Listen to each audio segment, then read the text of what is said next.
মাদ্দে মুত্তাসিলের পরিচয়।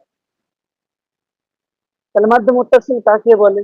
উত্তরে বলছে মাদ্দে হরফের পরে একই শব্দের মধ্যেই হামজা আসিলে 4 আলিফ পরিমাণ টান দিয়ে পড়তে হয়, ইহাকে মাদ্দে মুত্তাসিল বলে।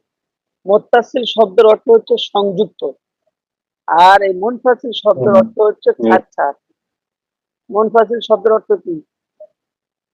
ছাড় ছাড়। ওই জন্য বলছে প্রথম শব্দ যদি আলিফ মাদ্দা আসে, দ্বিতীয় শব্দে যখন হামজা আসবে তাহলে মুনফাসিল।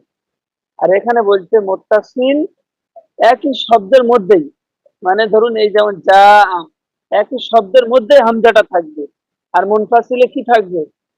মানে দ্বিতীয় শব্দেই থাকবে, হরফে মাদ্দাটা দ্বিতীয় শব্দে থাকবে, সেটা মুনফাসিল।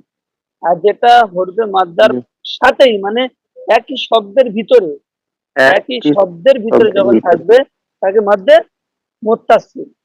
তাহলে আমরা